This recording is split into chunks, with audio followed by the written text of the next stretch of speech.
किसी घने वन में एक बहुत बड़ा शेर रहता था। वो रोज शिकार पर निकलता और एक ही नहीं, दो ही नहीं, कई कई जानवरों का काम तमाम कर देता। जंगल के जानवर डरने लगे कि अगर शेर इसी तरह शिकार करता रहा तो एक दिन ऐसा आएगा कि जंगल में कोई भी जानवर नहीं बचेगा।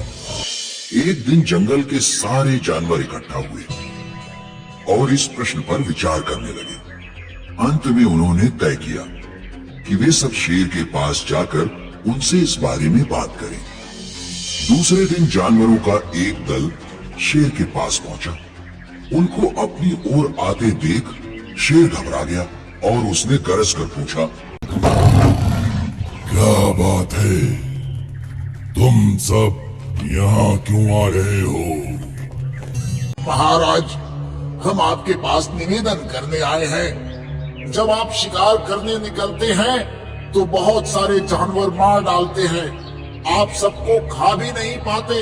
आपसे हमारी विनती है कि आप अपने घर पर ही रहा करें। हम हर रोज स्वयं आपके खाने के लिए एक जानवर भेज दिया करेंगे। शेर को लगा कि जानवरों की बात में सच्चाई है। उसने पल भर सोचा, फिर बोला,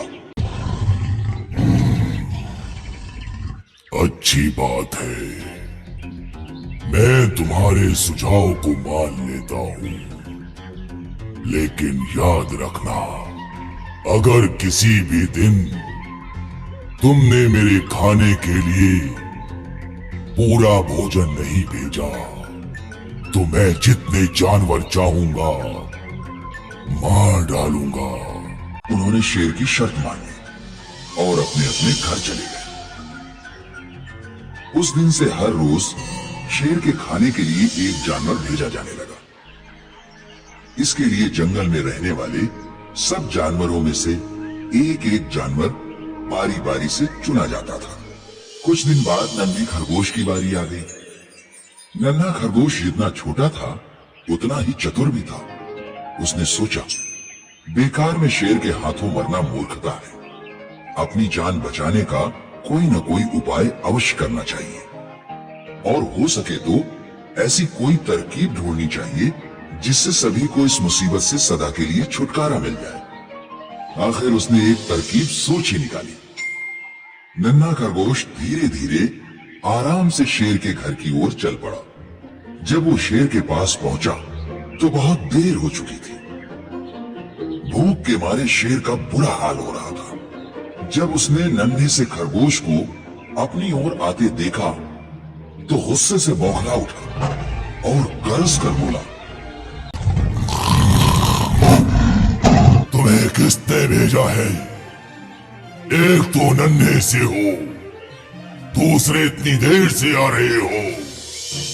जिन बेवकूफों ने तुम्हें भेजा है मैं उन सबको ठीक करूंगा। एक एक का काम तमाम ना किया तो मेरा नाम भी शेर नहीं। नन्हे खरगोश ने आदर से झुककर बोला, महाराज, अगर आप कृपा करके मेरी बात सुन ले तो मुझे या और जानवरों को दोष नहीं देंगे। वे तो जानते थे कि एक छोटा सा खरगोश आपके भोजन के लिए पूरा नहीं पड़ेगा, इसलिए उन्होंने 6 खरगोश भेजे थे। लेकिन रास्ते में हमें एक और शेर मिल गया। उसने 5 खरगोशों को मारकर खा लिया।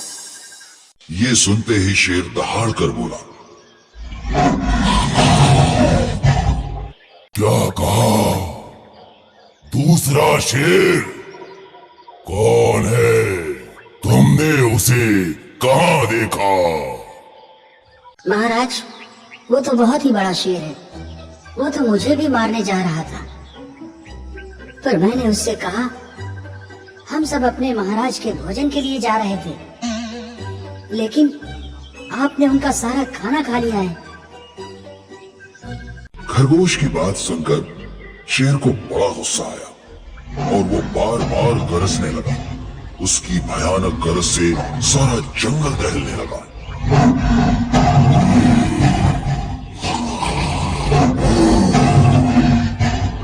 मुझे फौरन उस मूर्ख का पता बताओ। जब तक मैं उसे जान से न मार दूं, मुझे चैन नहीं मिलेगा। इधर आइए महाराज, इधर आइए। खरगोश रास्ता दिखाता हुआ शेर को एक कुएं के पास ले गया। महाराज, वो दुष्ट शेर जमीन के नीचे किले में रहता है, जरा सावधान रहिएगा। किले में छुपा दुश्मन खतरनाक होता है। मैं उससे निपट लूंगा। तुम ये बताओ कि वो है कहाँ?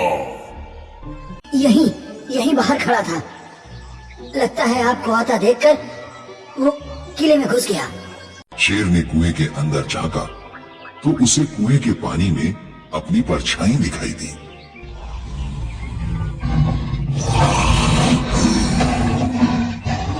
कुएं के अंदर से आती हुई अपनी ही दहाड़ने की गूंज सुनकर उसने समझा कि दूसरा शेर भी दहाड़ रहा है। दुश्मन को तुरंत मार डालने के इरादे से वो फौरन कुएं में कूद पड़ा और पानी भरा होने के कारण डूबकर मर गया।